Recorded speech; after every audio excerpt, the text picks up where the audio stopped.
College का पहला दिन था, सिर्फ इसलिए कि मैंने अपनी ऑनलाइन गर्लफ्रेंड को बता दिया कि घर की वो 2 सीटर गाड़ी असल में मेरे पापा की सवारी ढोने वाली मोपेड है। उस लड़की ने मुझे सीधा ब्लॉक मार दिया। पर अगले ही पल मेरा तो भौकाल ही सेट हो गया, क्योंकि मैं शैनहाउ सिस्टम से जुड़ गया।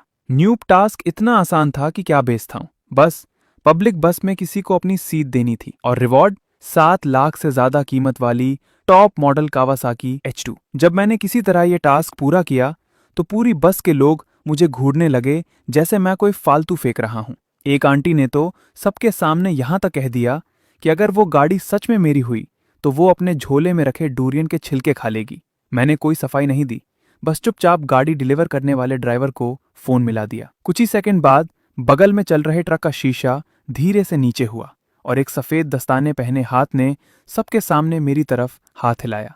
पूरे बस में सन्नाटा छा गया और वो औरत जिसने अभी अभी एक मोपेड के चक्कर में मुझे ब्लॉक किया था, उसे तो ये पता भी नहीं था कि दोपहर में जिस H2 पर बैठकर वो फोटो खिंचाने वाली है, उसका असली मालिक सीधा उसके सामने आकर खड़ा होने वाला है।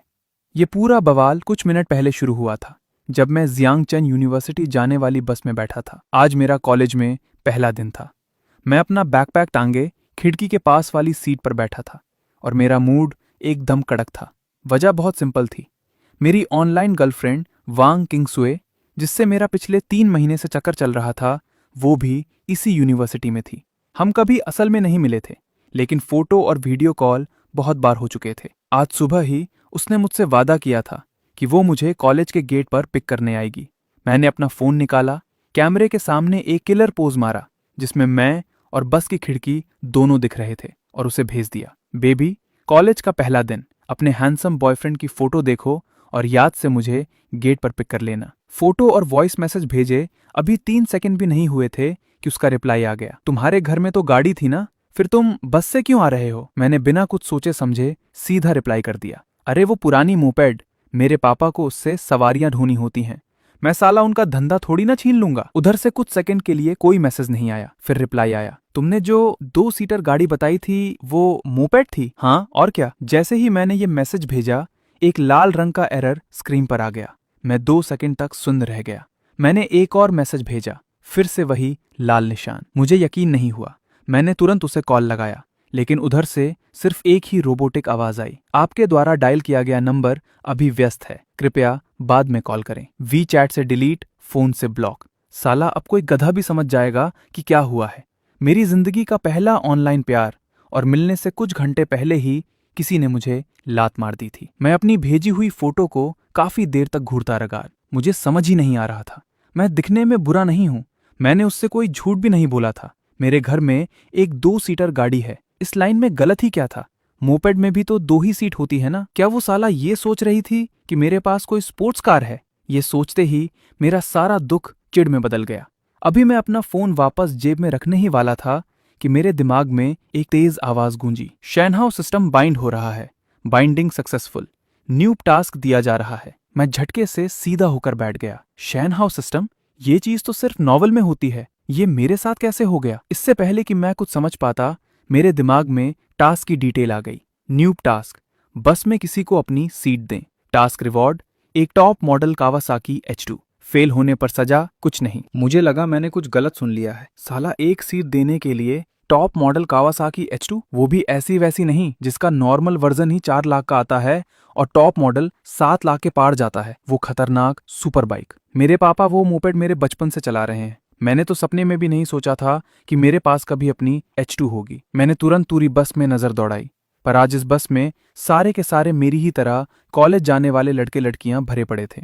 किसी के पास बैग था तो कोई सूटकेस पकड़े खड़ा था, लेकिन कोई भी बूढ़ा या प्रेग्नेंट औरत वहां नहीं थी। 7 लाख के लिए मैं अब नखरे नहीं कर सकता था। मैंने धीरे से अपने बगल में खड़ी एक लड़की के सूटकेस को छुआ और एक अच्छी सी स्माइल देकर बोला, क्लासमेट, खड़े होकर थक गई होगी ना, ये लो मेरी सीट ले लो। उस लड़की ने पहले मुझे देखा, फिर सीट को। बैठने के बजाय उसने अपना सूटकेस और जोर से पकड़ लिया और 2 कदम पीछे खिसक गई। उसकी नजरों से लग रहा था जैसे साला मैं उसे कोई इंश्योरेंस बेचने वाला हूं। मैंने झेपते हुए अपना हाथ वापस खींच लिया। तभी बस अगले स्टॉप पर रुकी और एक पीठ पर टोकरी टांगे एक बूढ़ी दादी धीरे धीरे ऊपर चढ़ी। मेरी आंखें चमक उठीं। मैं तुरंत खड़ा हुआ। दादी, आप यहाँ बैठिए। मेरी बात पूरी भी नहीं हुई थी कि आगे बैठा एक लड़का झटके से खड़ा हुआ और उसने दादी को अपनी सीट पर बैठा दिया। मैं वहीं का वहीं सुन्न रह गया। साला, नॉर्मल दिनों में तो बस में सीट के लिए सब ऐसे लड़ते हैं जैसे जंग हो रही हो। आज सबको क्या हो गया है? मुझे अपनी सीट तक देने का मौका नहीं मिल रहा। वो लड़की जो मुझे खड़ा देख रही थी, उसने डरते डरते मुझसे पूछा, हेलो, क्या आपका स्टॉप आने वाला है? मैंने स्टॉपेज बोर्ड की तरफ देखा। जियांगचंग यूनिवर्सिटी अभी भी 6-7 स्टॉप दूर था, लेकिन बात यहाँ स्टॉप की नहीं थी। 7 लाख की H2 मेरा वेट कर रही थी। मैंने तुरंत सिर हिलाया। हाँ, बस आने ही वाला है। इतना बोलकर मैंने उसे सोचने का कोई मौका ही नहीं दिया। उसका सूटकेस पकड़कर मैंने उसे सीधा अपनी सीट पर बैठा दिया। बैठ जाओ, कोई बात नहीं। जैसे ही वो लड़की बैठी, सिस्टम की आवाज गूंजी, बधाई हो होस्ट, आपने न्यू टास्क पूरा कर लिया है। Reward, top model Kawasaki H2। कृपया डिलीवरी लोकेशन सेट करें। मेरी धड़कनें तेज हो गईं। मैंने मन ही मन कहा, गाड़ी को अगले बस स्टॉप पर भेज दो। लोकेशन सेट सक्सेसफुल हो गया। 7 लाख की वो मॉन्स्टर बाइक अब सच में मेरी थी। मैं अभी खुशी से पागल ही हो रहा था कि तभी डूरियन पकड़े एक आंटी ने मुझे थम्स अप दिया। लड़के, बहुत बढ़िया, तुम दूसरों को सीट देने का सोच रहे थे। पक्का जियांगचन यूनिवर्सिटी के नए स्टूडेंट होगे। मैं कुछ जवाब देता उससे पहले ही वो अपने बेटे की तारीफें छाटने लगी। पहले तो उन्होंने लंबी सांस ली और बोली कि अगर उनका बेटा मिडिल स्कूल से भाग ना गया होता तो वो भी आज हमारी तरह कॉलेज में होता। मुझे लगा वो उदास हैं। मैं कुछ तसल्ली देने ही वाला था कि उन्होंने गियर बदल दिया। अच्छा ही हुआ वो जल्दी काम धंधे में लग गया। अब तो वो अपनी खुद की गाड़ी खरीद चुका है, वरना कॉलेज के बाद भी तुम लोगों की तरह धक्के ही खा रहा होता। मेरे चेहरे के एक्सप्रेशन ही बदल गए। साला, ये आंटी दुखी नहीं, फुल भौकाल मार रही थी। जब मैंने कोई जवाब नहीं दिया तो वो फिर बोली कि कॉलेज के बाद मैं उनके बेटे के रेस्टोरेंट में काम कर सकता हूँ, पगार अच्छी मिलेगी। मुझसे अब रहा नहीं गया। मैंने सीधा कह दिया, आंटी, जब आपके बेटे के पास गाड़ी है तो उसने आज आपको छोड़ क्यों नहीं दिया? पूरी बस में लोग हंस पड़े। आंटी का चेहरा उतर गया। वो हकलाते हुए बोली कि उसके बेटे के पास बाइक है, इसलिए उस पर मुझे बैठाना मुश्किल था। किसी ने पूछा कितने की है तो आंटी ने कॉलर टाइट करते हुए बोला, 30,000 की है, बहुत महंगी है। तभी आगे जाम लग गया और बस रुक गई। किसी की नजर बगल में खड़े एक छोटे ट्रक पर पड़ी, जिस पर मैट ब्लैक कलर की कावासाकी के हरे रंग की पट्टियों वाली एक खतरनाक हैवी बाइक बंधी थी। एक गाड़ी पहचानने वाले लड़के ने तुरंत कहा, उसे कहते हैं महंगी, टॉप मॉडल कावासाकी H2, कीमत 7 लाख के पार। पूरी बस में हलचल मच गई। लोग अपने फोन निकालकर उस ट्रक पर रखी H2 की फोटो खींचने लगे। आंटी की बेइज्जती हो चुकी थी। वो चिढ़कर बोली, कितनी भी महंगी हो, है तो किसी और की ही ना, तुम लोग बस फोटो खींचकर अपनी आंखें सेंक लो। उसकी बात खत्म ही हुई थी कि मेरा फोन बज उठा। मेरे इस खटारे फोन का स्पीकर इतना खराब था कि मैं हमेशा इसे ऑटो स्पीकर पर रखता था। कॉल उठते ही सामने वाले की इज्जतदार आवाज पूरी बस में गूंज गई, मिस्टर लिन, नमस्ते। नॉर्थ रोड पर जाम होने की वजह से आपकी गाड़ी डिलीवर होने में थोड़ी देर हो सकती है। इस परेशानी के लिए हम आपको 5,000 का एक्स्ट्रा गैस कार्ड फ्री दे रहे हैं। पूरी बस में एकदम से सन्नाटा छा गया। सब लोग मुझे घूर रहे थे। एक लड़के ने डरते डरते पूछा, भाई, फोन पर जिस गाड़ी की बात हो रही थी वो बगल वाली H2 तो नहीं है? मैंने खिड़की से बाहर देखा और सिर हिलाया। हाँ, वो मेरी ही है। आंटी तो जोर से हंस पड़ी। उन्होंने मेरे सस्ते कपड़ों और पैरों के पास रखे पुराने बैग को ऊपर से नीचे तक देखा। लड़के, फेंकने की भी कोई हद होती है। अगर तेरे पास 7 लाख की सुपर बाइक खरीदने की औकात होती तो तू बस में धक्के खाकर कॉलेज जाता। उन्हें पक्का यकीन था कि मैं चिढ़ गया हूँ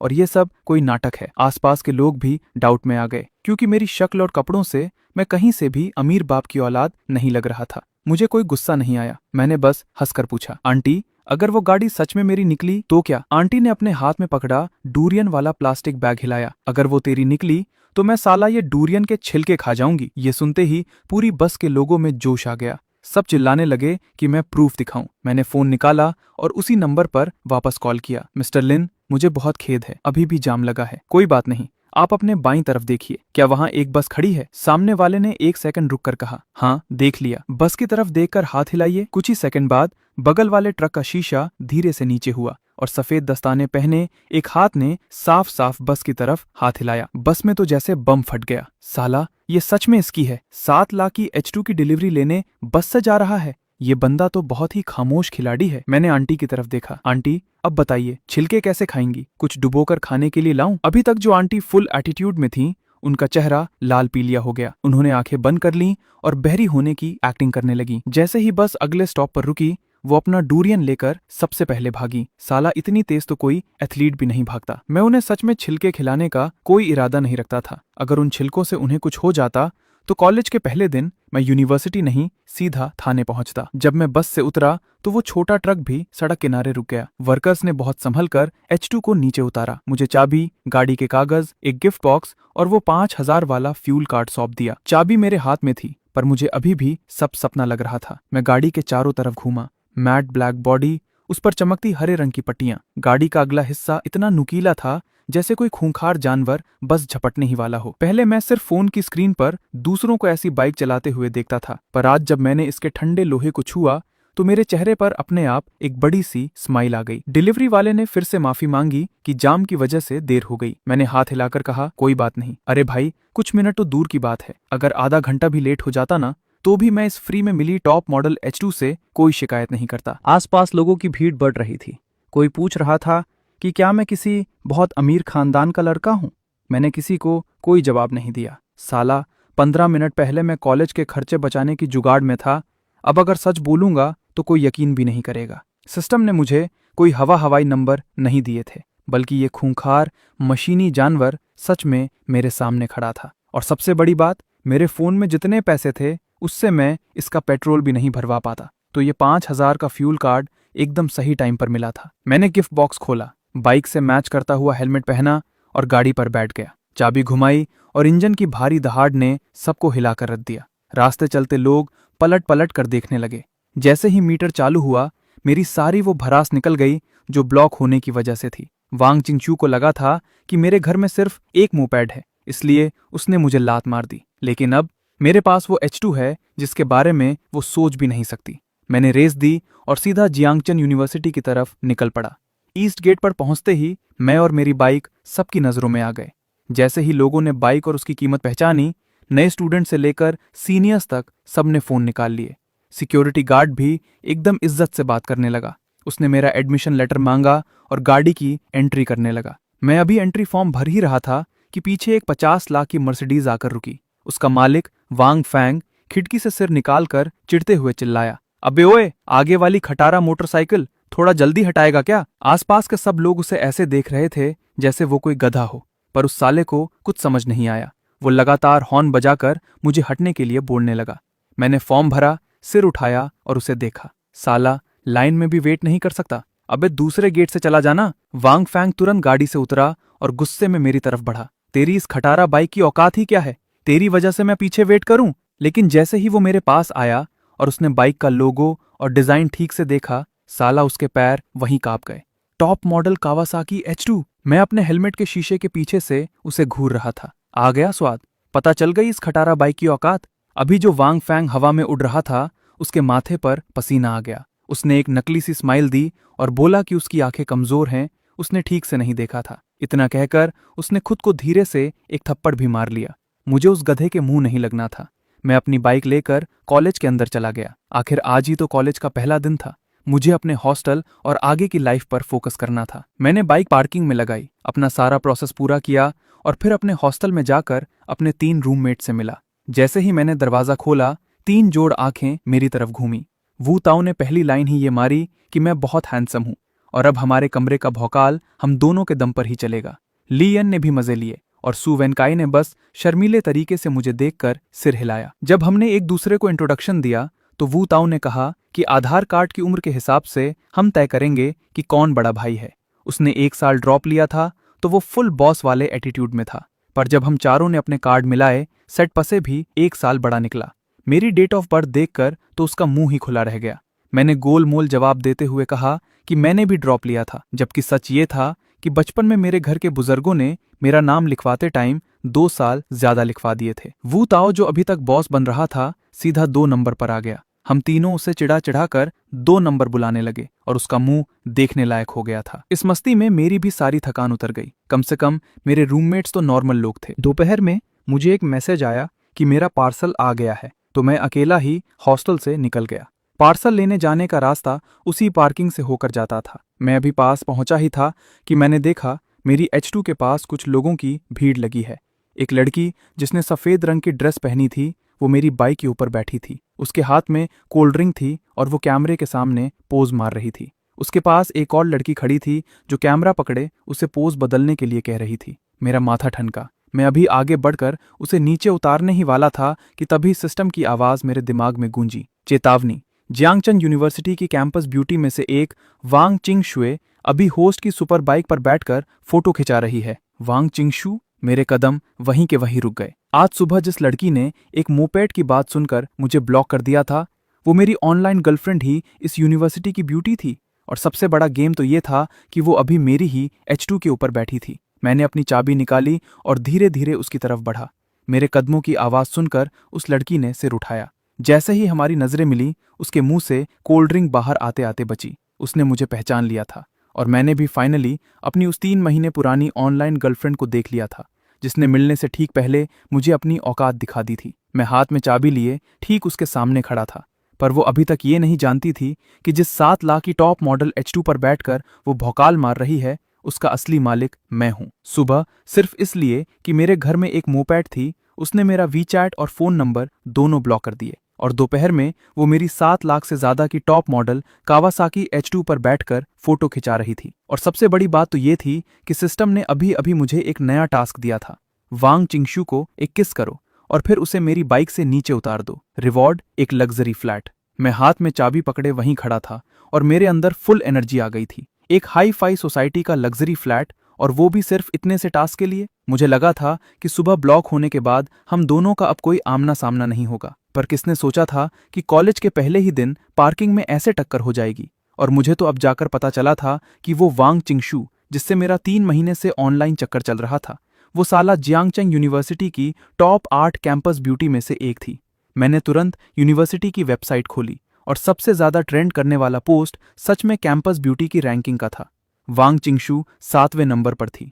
फोटो में वो बहुत ही क्यूट और मीठी लग रही थी, पर असलियत में तो वो फोटो से भी ज्यादा बवाल थी। मैंने अपना फोन वापस रखा, H2 की चाबी निकाली और उसकी तरफ चल पड़ा। उसके बगल वाली लड़की अभी भी कैमरा पकड़े उसे लगातार पोज बदलने के लिए कह रही थी। मैंने कैमरे की तरफ एक नजर डाली और कैजुअल तरीके से बोला, एंगल ठीक नहीं है, थोड़ा और राइट में करो। हाँ, एकदम ऐसे ही। दोनों लड़कियां एकदम से सुन्न हो गईं। फोटो खींचने वाली लड़की ने कैमरा नीचे किया और मुझे घूरते हुए बोली, हैंडसम, तुम कौन हो? हमारी फोटो में डिस्टर्ब मत करो। वांग चिंगशुए, जो अभी तक बाइक पर बैठकर मजे से कोल्ड ड्रिंक पी रही थी, मेरा चेहरा देखते ही उसके मुंह से कोल्ड ड्रिंक बाहर आते आते बची। उसने पक्का सपने में भी नहीं सोचा था कि सुबह जिस ऑनलाइन बॉयफ्रेंड को उसने ब्लॉक किया था, वो दोपहर में साक्षात उसके सामने खड़ा होगा। मैंने उस बगर वाली लड़की के सवाल का कोई जवाब नहीं दिया, बस हंसते हुए वांग चिंगशुए के सामने जाकर खड़ा हो गया। सच कहूं तो कैंपस ब्यूटी बनने में वाकई कोई बात तो थी। उसका वो क्यूट सा चेहरा फोटो से कहीं ज्यादा किलर लग रहा था। बस इस वक्त मुझे देखने वाली उसकी नजरों में सिर्फ शौक और घबराहट थी। मैंने झटके से उसे बाहों में जकड़ लिया और उस फोटो खींचने वाली लड़की को, जो अभी तक ब्लैंक खड़ी थी, एक इशारा करते हुए बोला, मैं तो क्विंगसुए का बॉयफ्रेंड हूं। इतना बोलते ही मैंने सीधा वांग चिंगशुए के गाल पर एक किस कर दिया। ठक से आवाज हुई और उस लड़की के हाथ से कैमरा जमीन पर गिर गया। वो लड़की बुद्ध बनकर बस हम दोनों को घूरती रह गई। वांग चिंगशुए का गोरा चेहरा एकदम से लाल टमाटर हो गया। उसने मुझे जोर से धक्का दिया। लिन्यून, तुम कमीने हो, हमारा ब्रेकअप हो चुका है। यकीन नहीं होता तो मैं तुम पर केस कर दूंगी। मैंने बहुत ही मासूमियत से हाथ फैला दिए। ब्रेकअप कब हुआ? जब से हमारा चक्कर शुरू हुआ है और आज तक तुमने तो मुझे कभी ब्रेकअप के लिए नहीं बोला। वांग चिंगशुए वहीं की वहीं सन्न रह गई। मैं कोई नाटक नहीं कर रहा था। सुबह बस में उसने सच में मेरा वीचैट डिलीट किया था, मेरा नंबर ब्लॉक किया था, लेकिन वो साला ब्रेकअप वर्ड मुंह से बोलना ही भूल गई थी। बगल वाली लड़की को लगा जैसे उसे कोई भयंकर गॉसिप मिल गई हो। उसने मुंह पर हाथ रखकर पूछा, चिंगशुए, तुम्हारा चक्कर चल रहा है? नहीं, इसकी बकवास मत सुनो। वांग चिंगशुए ने हड़बड़ाते हुए सफाई दी। हम बस ऑनलाइन मिले थे, आज तो हम पहली बार असल में मिल रहे हैं। वो लड़की और भी ज्यादा शॉक हो गई। ऑनलाइन प्यार? वांग चिंगशुए जितना सफाई देती, उसका चेहरा उतना ही लाल होता जाता। आखिर में उसने मेरे किस किए हुए हिस्से को जोर से रगड़कर पूंछा और दांत पीसते हुए मुझे घूरा। ठीक है, तो मैं अब तुम्हें साफ साफ बता रही हूं, हमारा ब्रेकअप हो चुका है। अब तुम अपने रास्ते, मैं अपने रास्ते। मैंने बिना सोचे तुरंत सिर हिला दिया। ठीक है। अब जब उसने फाइनली ब्रेकअप वाली बात क्लियर कर ही दी थी, तो मेरा भी उसके पीछे पड़ने का कोई मूड नहीं था। मैंने उसके नीचे खड़ी H2 की तरफ इशारा किया। अगर ऐसा है तो मैडम कैंपस ब्यूटी, कृपया अपने एक्स बॉयफ्रेंड की बाइक से नीचे उतर जाइए। वांग चिंगशुए ने नीचे बाइक को देखा, फिर सिर उठाकर मुझे देखा। उसके चेहरे पर फुल डाउट था। लिन्यून, तुम ये तो नहीं कहना चाहते ना कि ये 7 लाख की टॉप मॉडल बाइक तुम्हारी है? मैंने आंख मारी। और नहीं तो क्या? उसने एक ठंडी सांस ली और उसकी आवाज थोड़ी नॉर्मल हो गई। मुझे पता है तुम ब्रेकअप नहीं करना चाहते, लेकिन प्यार में कोई जबरदस्ती नहीं होती। तुम अभी यहाँ से चले जाओ, मैं तुम्हारी अभी वाली हरकत पर कोई बवाल नहीं करूंगी। प्यार नहीं तो क्या, हम दोस्त बनकर तो रह ही सकते हैं। साला ये सुनकर मुझे हंसी आ गई। उसे लग रहा था कि मैं सदमे में पागल हो गया हूं और बकवास कर रहा हूं।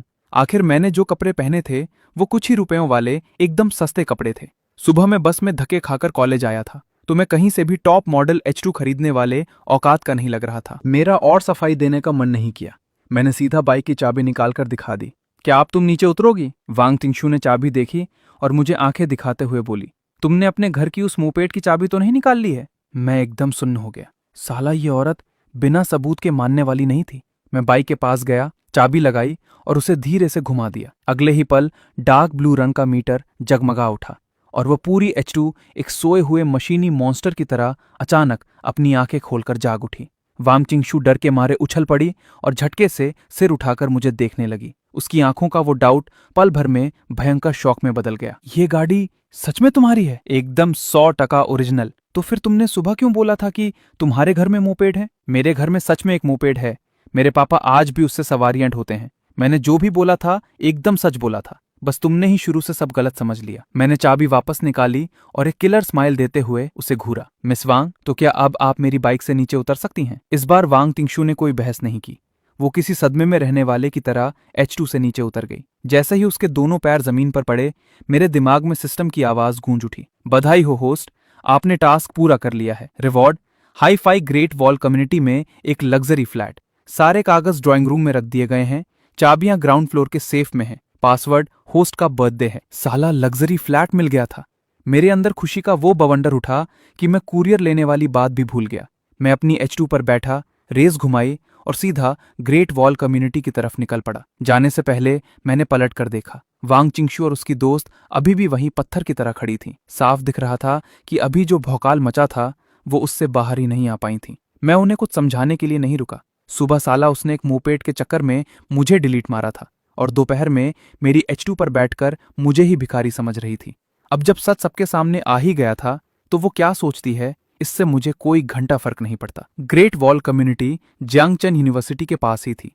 मैंने सिस्टम की दी हुई लोकेशन से सोसाइटी में एंट्री मारी और अपना बर्थडे डालकर ग्राउंड फ्लोर का सेफ खोल लिया। घर की चाबियां सच में वहीं चुपचाप पड़ी थीं। ड्राइंग रूम में घर के सारे कागज रखे हुए थे और नाम वाले कॉलम में साफ साफ लिन युन लिखा था। इसी पल मुझे पक्का यकीन हो गया कि सिस्टम का दिया हुआ ये दूसरा रिवॉर्ड भी अब कोई सपना नहीं बल्कि मेरी असली प्रॉपर्टी बन चुका था। सुबह तक तो साला मैं बस में धक्के खाकर कॉलेज आने वाला एक नॉर्मल लड़का था जो अपने खर्चे बचाने की जुगत में लगा था। और अब ना सिर्फ मेरे पास टॉप मॉडल H2 थी, बल्कि कॉलेज के पास एक हाई फाई सोसाइटी में अपना लग्जरी फ्लैट भी था। ये सब इतनी जल्दी बदला था कि मुझे खुद ये सब नकली सा लग रहा था। मैंने चाबी जेब में रखी। मैं उस फ्लैट में ज्यादा नहीं रुका। पहले मैं वापस यूनिवर्सिटी गया, अपना कुरियर उठाया और सीधा हॉस्टल लौट आया। मुझे देखते ही वू ताओ रोने जैसी शक्ल बनाकर मेरे पास आ गया। बॉस, तुम फाइनली आ गए। उसने अपना फोन मेरी तरफ बढ़ाया।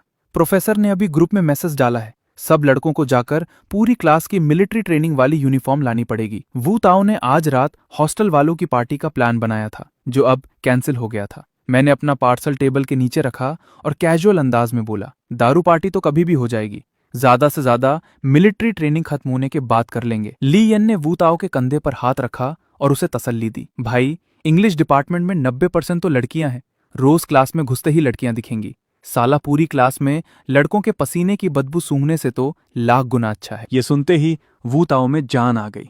उसने खुद मान लिया कि उसने अपनी कजन बहन से सुना था कि इंग्लिश डिपार्टमेंट में बहुत लड़कियां होती हैं, इसीलिए साले ने बिना सोचे यहां एडमिशन ले लिया था। XU वेंकाई ने तुरंत सफाई दी कि उसके नंबर कम रह गए थे, इसलिए उसने बाद में कुछ भी भर दिया था और यहां आ फंसा।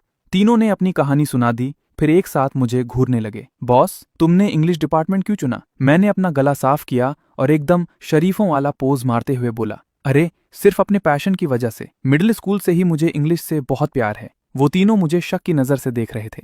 मैंने बिना पलक झपकाए कॉन्फिडेंस से सिर हिलाया और साथ ही चुपके से अपने फोन की स्क्रीन बंद कर दी ताकि उन्हें वो सुनहरे बालों वाली विदेशी मेम ना दिख जाए जिसकी रील मैं अभी देख रहा था। थोड़ी देर बाद प्रोफेसर का फिर मैसेज आया, इंग्लिश क्लास 2 के हम सिर्फ 7 लड़कों को पूरी क्लास की यूनिफॉर्म लानी थी। वू ताओ और लियन तो ऐसे उछल पड़े जैसे साला किसी लड़की ने डेट पर बुला लिया हो। एक अपने बाल सेट करने लगा और दूसरा शीशे के सामने खड़े होकर कपड़े बदलने लगा। वू ताओ ने तो हेयर स्प्रे निकालकर अपने बालों पर कई बार छिड़क भी लिया।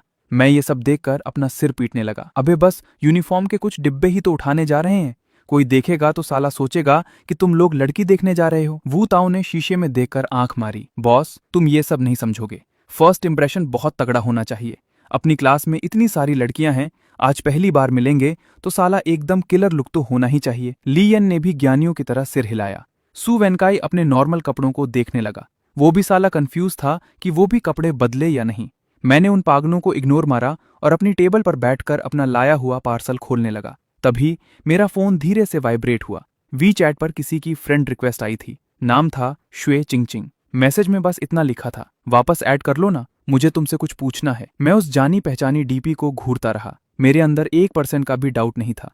सुबह इसी ने साला मुझे खुद डिलीट मारा था और अब जब इसे पता चल गया कि वो H2 मेरी है तो फिर से चिपकना चाहती है। क्या इसे लगता है कि मैं लीन यून बिना सेल्फ रिस्पेक्ट का कोई फालतू कुत्ता हूं? मैंने सीधा रिजेक्ट का बटन दबाया और उसे उठाकर ब्लैकलिस्ट में डाल दिया। साला उसकी रिक्वेस्ट आने से लेकर मेरे रिजेक्ट करने तक में पूरे 3 सेकंड भी नहीं लगे होंगे। मैं जानबूझकर कोई एटीट्यूड नहीं दिखा रहा था और ना ही मैं उससे कोई बदला लेना चाहता था। बस बात इतनी थी कि सुबह जब उसे लगा कि मैं कोई रईस बाप की औलाद नहीं हूं तो उसने मेरी एक सफाई भी नहीं सुनी और सीधा मुझे ब्लॉक मार दिया। अब जब अपनी आंखों से देख लिया कि H2 मेरी है तो अचानक से साला फ्रेंड रिक्वेस्ट भेज दी। ये जो अचानक से उसका रंग बदला था ना, यही सब कुछ बता रहा था। अगर मैं सिर्फ इसलिए पिघल जाता क्योंकि वो कैंपस ब्यूटी है या हॉट दिखती है और ऐसा नाटक करता कि सुबह कुछ हुआ ही नहीं था, तो साला मैं खुद अपनी नजरों में गिर जाता। लियन ने मुझे ऐसा करते देख लिया और खुजली मिटाते हुए पूछा कि ये शुए चिंगचिंग कौन है। मैंने अपना फोन जेब में डाला और एकदम शांत आवाज में बोला, अरे कोई फालतू इंसान है बस। ऑनलाइन प्यार का किस्सा खत्म, मतलब साला खत्म। शुरू शुरू में जब ब्लॉक हुआ था तो थोड़ा बुरा जरूर लगा था, पर वो सारा दुख सिस्टम से जुड़ने, H2 मिलने और लग्जरी फ्लैट हाथ में आने के बाद हवा हो चुका था। अब तो मुझे बस अपनी आगे की कॉलेज लाइफ का इंतजार था और इस बात का कि शैनहाओ सिस्टम साला आगे कौन सा नया और तगड़ा टास्क देने वाला है। अब वांग चिंगशू की फ्रेंड रिक्वेस्ट रिजेक्ट होने के बाद उसकी क्या शक्ल बनी होगी या वो मुझसे क्या पूछना चाहती थी। मेरे लिए इन सब बातों का अब कोई मतलब नहीं था। अगले दिन जब मिलिट्री ट्रेनिंग के बीच ब्रेक मिला तो कैंपस की 2 टॉप ब्यूटीज एक साथ मेरे लिए मिल्क टी लेकर आ गईं। एक थी वांग चिंगशू, जिसे कल ही मैंने अपनी फ्रेंड लिस्ट में जोड़ने से सेकंड्स में रिजेक्ट मारा था, और दूसरी थी 6 नंबर की कैंपस ब्यूटी शांग गुआन क्वियन, जिसे मैंने आज तक कभी देखा ही नहीं था। पर अगले ही पल सिस्टम ने मुझे 2 तगड़ी चॉइस दे दी। अगर मैं वांग चिंगशू की चाय पीता हूं तो मुझे सोल्जर किंग का टाइटल मिलेगा, और अगर मैं शांग गुआन क्वियन की चाय पीता हूं तो मुझे साला एक टॉप क्लास बुगाटी वेयॉन मिलेगी। ये पूरा बवाल कल शाम से शुरू हुआ था। वांग चिंगशू की फ्रेंड रिक्वेस्ट को लात मारने के बाद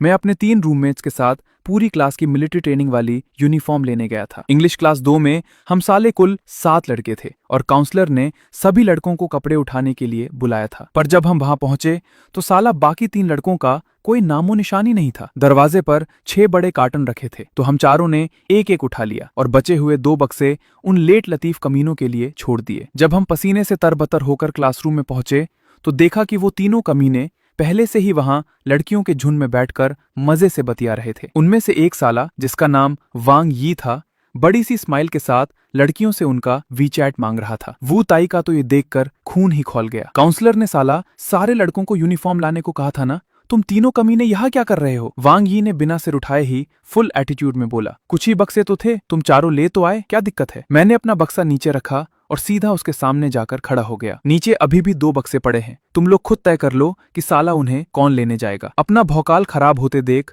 वांग यी टेबल ठोककर खड़ा हो गया। कुछ फालतू बक्से भी नहीं उठाए जाते, साले तुम लोग मर्द हो या नहीं? मैंने सीधा उसका कॉलर पकड़ा और उसे गत्ते के बक्सों के पास खींच लिया। आजा कमीने, अब तू मुझे अकेला 2 बक्से उठाकर दिखा। वांग यी अभी मुझे कोई गाली देने ही वाला था कि काउंसलर अपनी हाई हील्स खटखटाते हुए क्लास में आ गई। पूरी बात पता चलने के बाद उसने गुस्से में वांग यी और उन दोनों को तुरंत नीचे जाकर बक्से लाने का ऑर्डर दे दिया। उन तीनों को दुम दबाकर वहां से भागना पड़ा, पर जाने से पहले वो साले मुझे घूर कर गए। जैसे ही मैं पीछे वाली सीट पर बैठा, एक लड़की ने मुझे बड़ी हैरानी और खुशी से देखा। अरे तुम भी इंग्लिश क्लास 2 में हो? मैंने तुरंत उसे पहचान लिया। ये वही लड़की थी जिसने कल बस में मेरी सीट पर बैठकर मेरा सिस्टम टास्क पूरा करवाया था। उसका नाम लिन चिंगयुए था। उसका चेहरा एकदम मासूम और नेचुरल था। कोई शक नहीं कि वांग यी साला अभी उसी के पीछे पड़ा था। हमने थोड़ी बातचीत की, तभी वांग यी और उसके दोनों चमचे बक्से लेकर वापस आ गए। काउंसलर ने सबको यूनिफॉर्म बांटी और कुछ जरूरी बातें बताई। जैसे ही वो बाहर गई, वांग यी ने तुरंत हमारा रास्ता रोक लिया। पर इससे पहले कि वो साला अपनी कोई औकात दिखाता, वू ताई ने उसे ऐसा धक्का दिया कि वो मुंह के बल गिरते गिरते बचा। जब वांग यी ने देखा कि हम 4 हैं, तो वो दांत पीसते हुए चुपचाप किनारे हट गया। अगले दिन मिलिट्री ट्रेनिंग पूरे जोरों पर शुरू हो गई। दूसरे ग्राउंड पर सूरज आग उगल रहा था। हम सिर्फ 10 मिनट खड़े रहे होंगे, लेकिन क्लास में बहुत से लोगों की कमर और पैरों में दर्द होने लगा था। पर किसी की साला रिलैक्स होने की हिम्मत नहीं थी, क्योंकि अगर एक का भी पोस्चर बिगड़ा तो पूरी क्लास को एक्स्ट्रा टाइम तक खड़ा रखा जाता। बड़ी मुश्किल से जब रेस्ट की सीटी बजी, तो ग्राउंड में मौजूद हर इंसान उस उबलती हुई जमीन पर ढेर हो गया। मैं और मेरे तीनों रूममेट्स पानी लाना भूल गए थे। हमारा गला साला ऐसा सूख रहा था जैसे धुआं निकल रहा हो। वांग यी एकदम बेशरम होकर लिन चिंगयुए के पास गया और उसकी बोतल से पानी मांगने लगा। लिन चिंगयुए साला उसे घास भी नहीं डालना चाहती थी। उसने सबके सामने अपनी बोतल का बचा हुआ सारा पानी एक घूंट में गटक लिया और बोली, सॉरी, खत्म हो गया। मुझसे और वू टाओ से हंसे बिना नहीं रहा गया। वांग यी गुस्से से पागल हो गया और पलटकर हमारा मजाक उड़ाने लगा। सालो, तुम्हारे पास भी तो पीने को पानी नहीं है। ये सुनते ही हमारी हंसी गायब हो गई। ठीक उसी वक्त एक सीनियर लड़की बर्फ वाला पानी लेकर ग्राउंड में आई और अपने बॉयफ्रेंड को देने लगी। आसपास के सभी लड़कों की आंखें साला लाल हो गईं। वू ताओ जमीन पर लेटे लेटे रोने लगा। अच्छा है साला, हम चारों की कोई गर्लफ्रेंड नहीं है, हम एक साथ सिंगल मरेंगे। उसके इतना कहते ही ग्राउंड के किनारे पर एक जानी पहचानी परछाई दिखी। सफेद रंग की ड्रेस, एकदम मीठा सा चेहरा और हाथ में एक ठंडी मिल्क टी। किसी ने तुरंत पहचान लिया कि वो कैंपस ब्यूटी लिस्ट की नंबर 7 वांग चिंगशू थी। पूरा ग्राउंड एकदम से पागल हो गया। हर कोई साला यही सोच रहा था कि आखिर ये ब्यूटी किसके लिए चाय लेकर आई है। वांग यी उसे अपनी तरफ आता देख फुल एक्साइटमेंट में अपने कपड़े ठीक करने लगा। वो साला लगातार मुझे ही देख रही है, पक्का वो मेरे ही पास आ रही है। उसके दोनों रूममेट्स भी उसे चने के झाड़ पर चढ़ाने लगे। कहने लगे कि ब्यूटी पक्का उसके भौकाल से इम्प्रेस हो गई है। वू ताओ का तो ये सब सुनकर मुंह ही खुला रह गया। साले, तुम लोगों को इतनी बकवास करते हुए शर्म नहीं आती? आसपास की लड़कियां जोर से हंस पड़ी। एक ने तो शीशा निकालकर वांग यी से पूछ लिया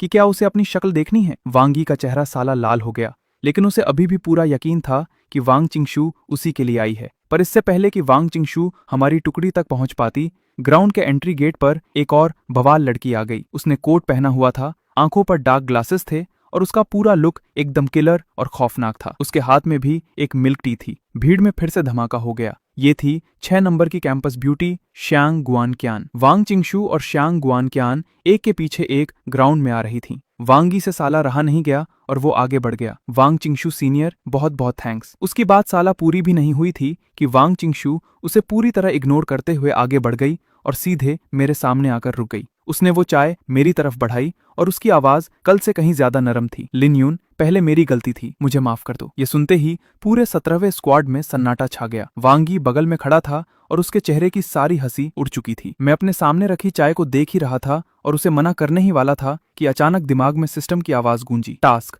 वांग चिंगशू की चाय एक्सेप्ट करें और पी लें। रिवॉर्ड, सोल्जर किंग का टाइटल। मैं अभी साला शौक में ही था कि तभी श्यांग गुआनक्यान सीधे हेड इंस्ट्रक्टर के पास पहुंच गई। इंस्ट्रक्टर, प्लीज मेरी मदद कीजिए, मुझे लिन यून नाम के नए स्टूडेंट को ढूंढना है। इंस्ट्रक्टर ने तुरंत पूरे ग्राउंड में चिल्लाकर पूछा, साला कौन है ये लिन यून? कोई ब्यूटी उसे ढूंढ रही है। लियान ने बिना सोचे समझे तुरंत हाथ खड़ा किया और मेरी तरफ इशारा कर दिया। रिपोर्ट सर, लिन यून यहाँ है। अब साला सबकी नजरें फिर से मुझ पर गड़ गईं। श्यांग गुआनक्यान ने अपना चश्मा उतारा, सीधे मेरे पास आई और अपनी चाय मेरी तरफ बढ़ा दी। लिन यून जूनियर, मेरा नाम श्यांग गुआनक्यान है, ये चाय मेरी तरफ से पियो। अगले ही पल सिस्टम का दूसरा ऑप्शन मेरे सामने आ गया। टास्क, श्यांग गुआनक्यान की चाय एक्सेप्ट करें और पी लें। रिवॉर्ड, एक टॉप क्लास बुगाटी वेरॉन। दोनों टॉप ब्यूटीज अपनी अपनी चाय मेरे सामने किए खड़ी थीं और पूरे ग्राउंड का हर इंसान साला ये देखने के लिए मरा जा रहा था कि मैं आखिर क्या चॉइस लेता हूँ। इस वक्त पूरा ग्राउंड एकदम शांत हो चुका था। हर कोई बस इसी इंतजार में था कि मैं साला इन दोनों में से किसे चुनता हूँ। लेकिन इससे पहले कि मैं अपना हाथ आगे बढ़ाता, वांग चिंगशू ने तुरंत अपनी चाय पीछे खींच ली। उसने श्यांग गुआनक्यान को घूरते हुए मुझसे पूछा, तुमने तो कहा था कि तुम्हारी सिर्फ एक ही गर्लफ्रेंड है, यानी मैं? तो फिर ये कौन है? श्यांग गुआनक्यान ने अपना चश्मा उतारा और एक हल्की सी स्माइल के साथ उसे देखते हुए बोली, जब ब्रेकअप हो ही चुका है तो फिर गर्लफ्रेंड बनकर दूसरों से सवाल जवाब करना, क्या ये क्लासमेट अपनी हद पार नहीं कर रही है? तुम कर रही हो अपनी हद पार। वांग चिंगशू ने तुरंत पलटकर जवाब दिया। शांगुआन क्योंग का उससे बहस करने का कोई मूड नहीं था। उसने बस अपने हाथ की चाय हिलाई। लिन यून जूनियर, ये चाय मेरी तरफ से पियो। मिलिट्री ट्रेनिंग खत्म होने के बाद मैं तुम्हें पास ही कहीं खाना खिलाने ले चलूंगी। वांगी साला वहीं बगल में खड़ा था और उसका चेहरा ऐसा हो गया था जैसे उसने कोई मक्खी निगल ली हो। अभी थोड़ी देर पहले तक उसे लग रहा था कि दोनों कैंपस ब्यूटीज उसी के लिए आई हैं, लेकिन वांग चिंगशू साला उसे इग्नोर करके आगे बढ़ गई और शांगवान क्यों भी मुझे ही ढूंढ रही थी। मैंने आसपास चल रही बकवास पर कोई ध्यान नहीं दिया और सबसे पहले सोल्जर किंग टाइटल की डिटेल चेक करने लगा। इसे इक्विप करने के बाद मुझे एक टॉप लेवल सोल्जर किंग की सारी ताकत मिल जाएगी, जिसमें फिजिकल स्ट्रेंथ, फाइटिंग और गन्स चलाने की पूरी नॉलेज शामिल है। ये देखते ही मेरी धड़कन साला तेज हो गई। बुगाटी वेरॉन की कीमत करोड़ों में है और सोल्जर किंग टाइटल मुझे सीधे सीधे एक सुपर सोल्जर की सारी ताकत दे सकता है। साला दोनों में से किसी एक को भी छोड़ना बहुत बड़ा नुकसान होगा। मुझे खड़ा देखकर जब कोई रिएक्शन नहीं मिला तो वांग चिंगशू ने अपनी चाय फिर से मेरी तरफ बढ़ा दी। शांगवान क्योन भी पीछे हटने वालों में से नहीं थी। उसने भी सीधा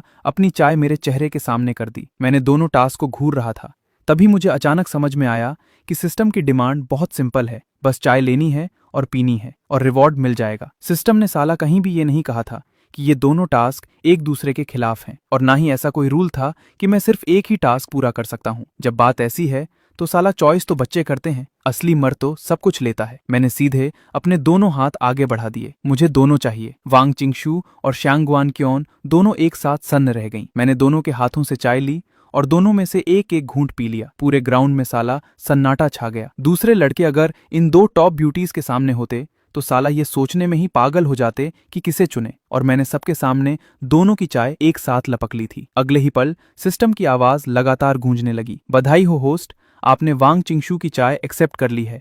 आपको सोल्जर किंग टाइटल मिल गया है।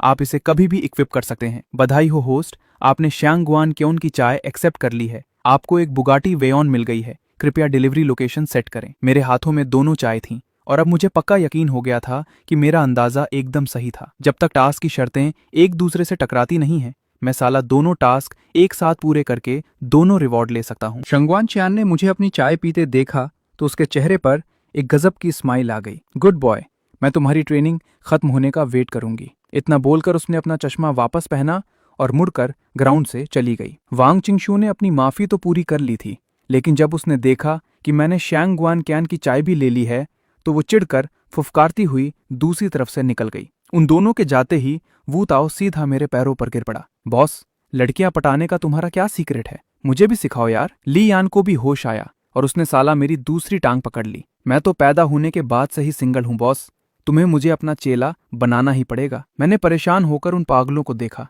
वांग चिंगशू से मैं कल ही पहली बार मिला था और शांगवान क्यान को तो साला आज से पहले मैंने कभी देखा भी नहीं था।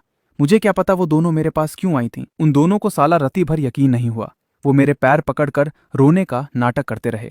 मैंने अपने पैर 2 बार झटके पर वो साले हटे नहीं, तो मैंने मन ही मन में सोल्जर किंग टाइटल को इक्विप करने का ऑप्शन चुन लिया। उसी पल मेरे दिमाग में नॉलेज का एक पूरा बवंडर आ गया। फाइटिंग, गन्स और न जाने कौन कौन सी तकनीकें। ऐसा लग रहा था जैसे मैंने साला इन सब की सालों तक प्रैक्टिस की हो। उसी के साथ एक भयानक ताकत मेरी पूरी बॉडी और नसों में दौड़ गई।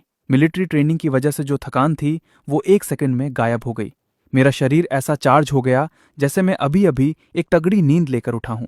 मैंने बस हल्के से अपनी टांग हिलाई और साला वू ताओ और ली यान छिटक कर दूर जा गिरे। वो दोनों जमीन पर बैठे फटी आंखों से मुझे घूर रहे थे और मैं साला दोनों हाथों में एक एक चाय पकड़े एकदम कैजुअल तरीके से उसे पी रहा था जैसे कुछ हुआ ही ना हो। जल्दी ही असेंबली की सीटी बज गई और हेड इंस्ट्रक्टर ने सबको वापस लाइन में आकर मिलिट्री पोस्चर में खड़े होने का ऑर्डर दे दिया। बाकी सब लोग जब ये सुने कि अभी और ट्रेनिंग करनी है तो साला सबके चेहरे लटक गए, लेकिन मुझे अपनी बॉडी में एक ऐसी पावर फील हो रही थी जो कभी खत्म ही नहीं होगी। मैं वापस अपनी लाइन में जाकर खड़ा हो गया।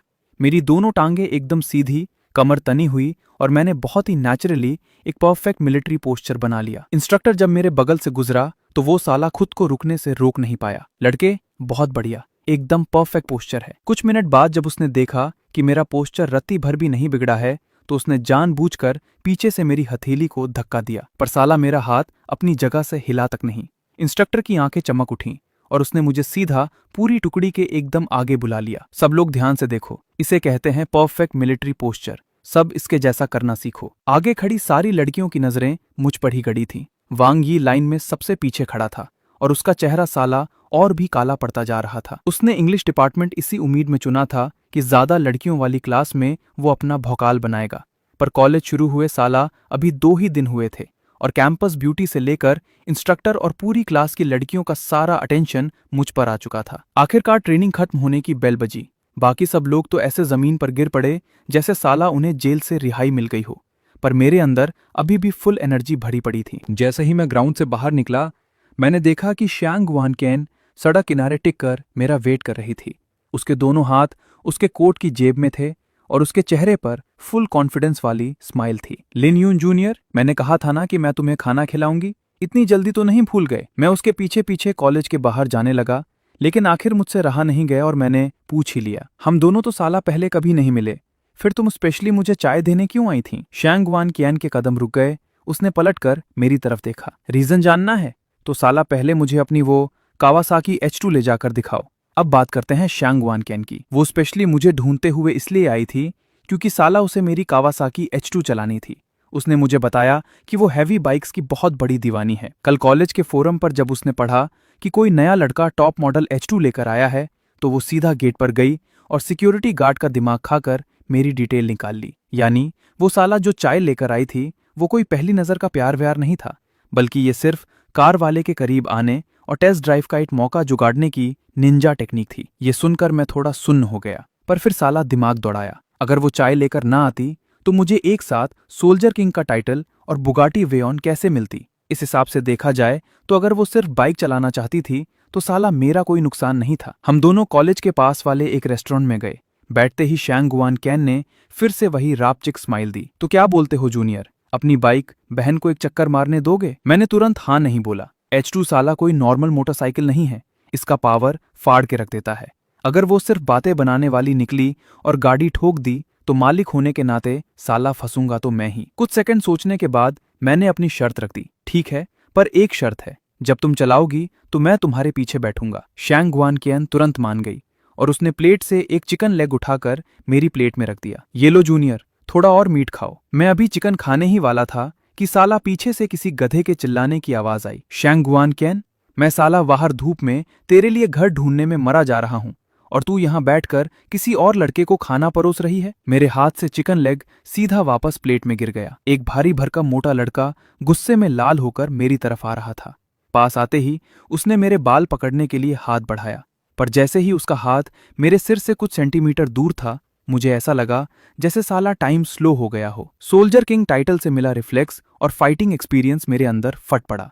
मैंने हल्का सा सिर झुकाकर उसका हाथ मिस किया, उसी हाथ की कलाई पकड़ी और झटके से घुमा दी। साला 3 सेकंड भी नहीं लगे, वो मोटा जमीन पर पड़ा था और दर्द के मारे सुअर की तरह चीख रहा था। मैंने उसका हाथ छोड़ा और एक जोरदार लात रसीद की, जिससे वो साला दूर जाकर मुंह के बल गिर पड़ा। उसी वक्त मेरे दिमाग में सिस्टम की घंटी बजी। होस्ट, कृपया जल्द से जल्द अपनी बुगाटी वेरॉन की डिलीवरी लोकेशन सेट करें। मैंने थोड़ा सोचा और लोकेशन को कॉलेज की पार्किंग सेट कर दिया। साला उस लग्जरी फ्लैट में अभी कोई नहीं रहता और मुझे रोज मिलिट्री ट्रेनिंग के लिए आना ही पड़ता है, तो कॉलेज में गाड़ी मंगाना ज्यादा सही रहेगा। लोकेशन सेट करने के बाद मैंने शैंग वान केन की तरफ देखा। तुम इस मोटे को जानती हो? उसने माथा पीटते हुए सिर हिलाया। इस नमूने का नाम हे गुआंग था, जो अपने आप को बड़ा रईस ज्यादा समझता था। इसके पीछे पड़ने के लिए इस साले ने शैंग वान कियन की तीनों रूममेट्स को रिश्वत दे रखी थी और ये रोज साला चिपकने आ जाता था। शंगवान चेन अपनी रूममेट्स की बकवास सुन सुनकर पक गई थी, उनसे झगड़ा कर चुकी थी और अब वो हॉस्टल छोड़कर बाहर फ्लैट रेंट पर लेने वाली थी। जब ये बात इस ही गुआंग को पता चली तो ये साला बिना पूछे उसके लिए घर ढूंढने निकल पड़ा।